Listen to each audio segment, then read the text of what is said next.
So what is going on, guys, and welcome back to episode number 108 of our Stoke City career mode on the PS4, and we're kicking off our first game at the Britannia Stadium up against Liverpool. That's right, the very difficult side in Liverpool.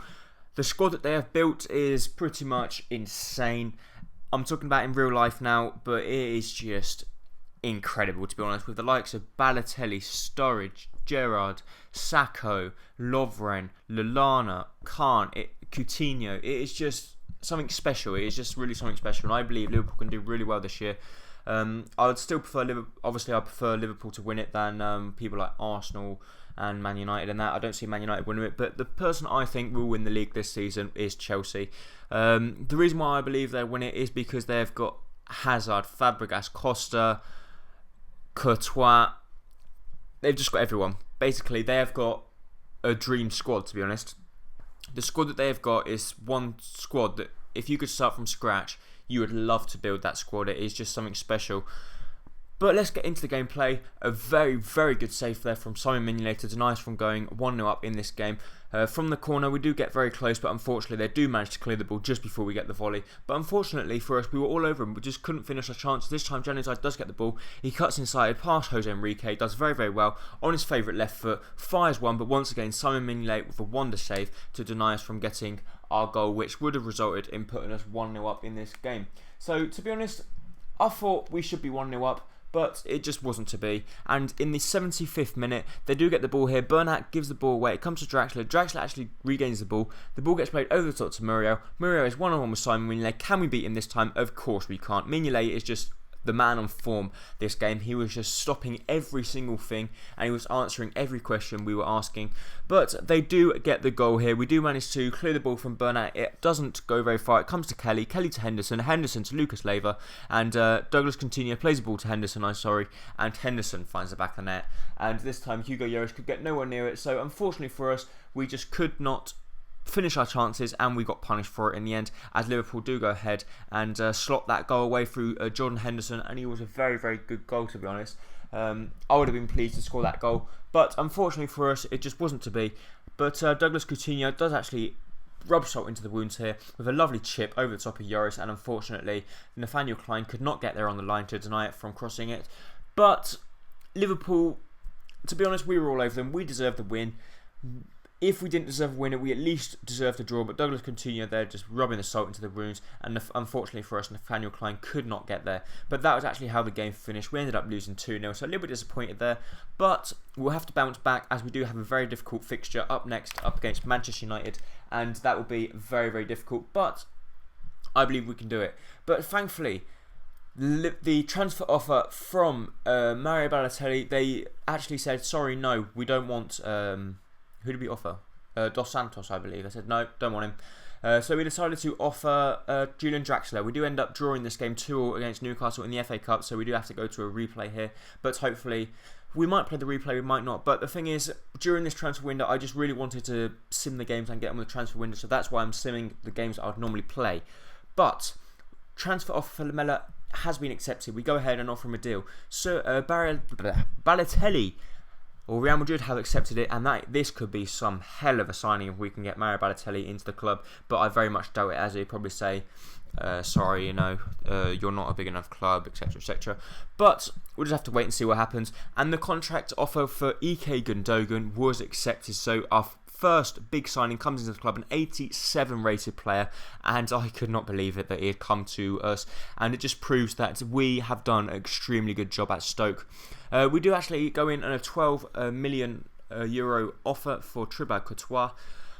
The reason why we went in for Courtois is because I believe he's a player that we don't want to buy someone like Liali that's only going to be low rating but going to need bringing up, because we're probably only going to finish this season with them.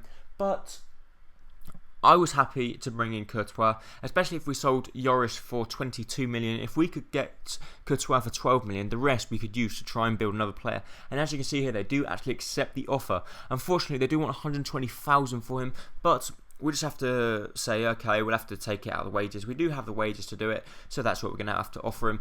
Eric Lamela, the contract offer for him was also accepted, so he is another player joining the club. So at the moment, we have got Ike Gundogan and Eric Lamela joining the club. Two very, very good players, and two players that will be in the starting lineup up against Manchester United. Unfortunately, I didn't actually check their fitnesses, as Gundogan's fitness was really good, but Lamela's was really, really bad. Unfortunately, I didn't check it, but we'll just have to wait and see. As you see there, Gundogan, something special. He's 87 rated and only very, very young as well. We do actually change up the formation just for this bit, so we can fit the players in a lot better than what we did, a lot better than what we have been doing. But I believe we can actually beat Manchester United with this squad, and hopefully Gundogan can get a good debut for us, as I'd love to see him score a goal, but I'd very much doubt that. But we are playing at Old Trafford in the semi-final of the Capital One Cup, so a very difficult fixture for us here.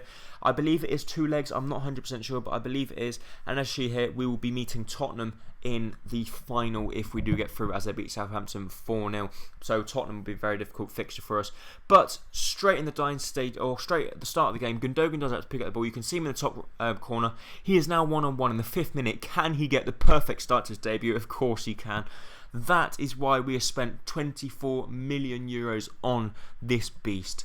He is a centre midfielder. As you see there, he picked up the ball on the edge of his own box and he sprinted the whole length of the pitch to get to the other end, and he got rewarded by a lovely goal there as he slots it past David De Gea, leaving him no chance whatsoever. And we are now 1-0 up against Manchester United in the early stages, and thankfully for us, Ike Gundogan gets the goal. So a wonder debut for him, and let's just see if he can continue to play well during this game. But in the 16th minute, we do have a very good chance again. A lovely ball gets played over the top to Muriel. Muriel does very well to control it. It comes to Muriel. He has a good shot, but it was a wonderful save from David De Gea to deny the shot from curling into the bottom corner. Unfortunately it didn't, but we just have to wait and see if we can get another goal to ease the tensions a little bit. But they do get a good chance here. Our former player Brett O'Shea does actually come through. He does have a good shot, but thankfully for us, the ball does actually go wide. In this game, Jack Butland is played because we haven't actually accepted the offer for Thibaut Courtois because we didn't have the sufficient funds to accept him. But hopefully the deal for Saido Berahino will go through, and he'll probably be on his way to Juventus for 32 million euros.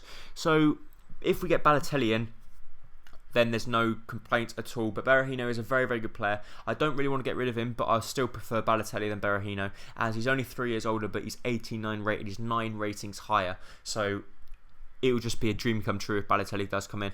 We do actually nearly get a second goal in this game towards the dying stage of the game, but it was a good save there from De Gea. And De Gea does play very well. But look who got man of the match rating. It was Ike Gundogan with an 8 match rating, and he was just the animal defending the set pieces and everything. He was just special. But Mario Balotelli, here we go. We don't actually have enough money yet to accept him, but as you can see there, they have decided to match it for Saido Berahino, so we just have to wait until the funds come back in. Also, as you can see there, the contract offer for Courtois has been accepted. We did actually ask for some new transfer funds, but unfortunately they turned them down, which is a little bit disappointing, but that's just how it rolls. We end up losing 2-0 against Southampton as well, so a little bit disappointing for us there, but I didn't want to play it. To tell the truth, I just didn't want to play it because, as you guys know, when you're in the transfer window, all you're interested in is trying to bring in players. And here we go. Mario Balotelli has joined Stoke City. Sergio Ramos, we didn't know whether to do it or not, but then we decided no. That was when we decided that we didn't want him. And Thibaut Courtois there is also joined the club. So 4 massive signings, and Diego Costa is another player that we were looking to bring in. Just someone to replace Danny Ings, because Danny Ings has been saying that he wants to leave for a while because he hasn't been getting the game. So we'll try and bring in Diego Costa, and Diego Costa maybe will challenge Muriel for a spot. We'll just have to wait and see. This is the FA Cup replay up against Newcastle. We end up winning 2-1 and 2 goals from Ike Gundogan. So that is going to be towards the end of this episode. As you can see here, we do actually have to change our offer for Diego Costa. We up it to 11 million. But thank you so much for watching. If you did enjoy it, make sure you hit that like button down below, and hope to see you next time on whatever episode might be. Bye bye.